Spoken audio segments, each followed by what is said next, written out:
All right, my brother, so we're back with another crazy shit from around the world. Today, we're going to America with a Canadian bank. All right, crazy shit from around the world. Crazy shit from around the world. A Canadian bank going to America?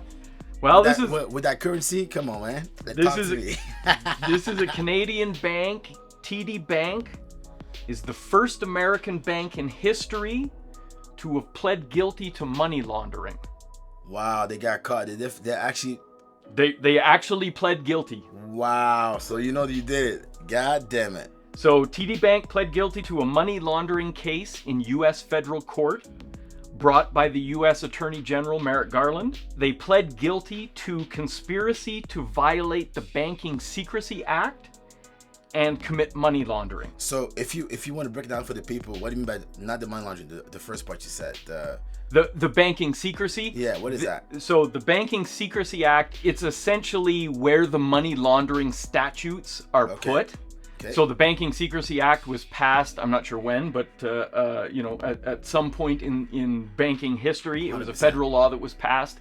And part of that federal law is the money laundering statutes that require a bank to adhere to specific rules around monitoring customer financial transactions. And TD is in Toronto, is in Canada and the US. Yes. And it's Toronto Dominion, am I right? It is Toronto Dominion Bank. The US Attorney General says over the course of 6 years, TD failed to monitor $18.3 trillion. Wow. In customer transactions. Trillion. So they let people do whatever they want. they let $18 trillion worth of customer money go through not looked at. I'm assuming that they had the cut out of that, the percentage. You know that the bank got its cut always. So $18.3 trillion in customer transactions, allowing 3 criminal organizations to launder $640 million in illegal funds through accounts in the United States.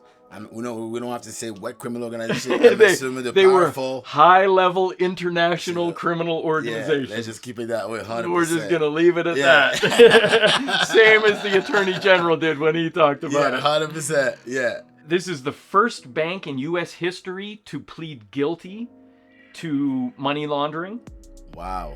TD's U.S. revenues are about $1.3 billion a year. So the crux of this issue is that they were fined the largest fine in U.S. banking history. And how much is the fine? $3 billion. So that's almost 4 years. They basically, if you figure their profits off of $1.2 billion are probably in the 15 to 20% range. Yes. Then we're talking, like a decade or more that it's going to take before they get that money back. Wow. But just to consider the difference between the size of the U.S. banking division of TD Bank and the Canadian division of TD Bank, the Canadian adjusted net earnings were $15 billion a year. Way more than 23. That. Wow. Yeah, they're about 12 to 15 times larger in Canada than in the U.S.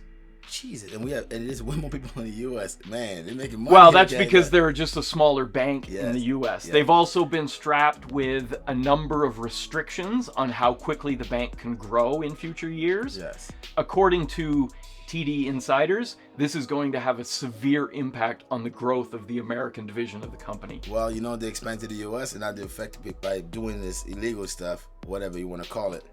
They hurt their business now. Totally. There you go. Totally. Wow. And this is really a crime of ignorance, where they simply ignored what the customers were doing 100%. and didn't follow the regulations and the statutes in America that they're supposed to do to keep up with what people are doing to catch. So it must have been somebody in a high up in the company who let it slide, because whoever it is, I'm not gonna say CEO, whoever's in charge, because everything has to be approved. So it must have been somebody. Actually, it isn't. This goes down from reports that I've heard. This goes down as low as the actual bank level, where there was bank employees accepting tens of thousands of dollars in gift cards and depositing that money.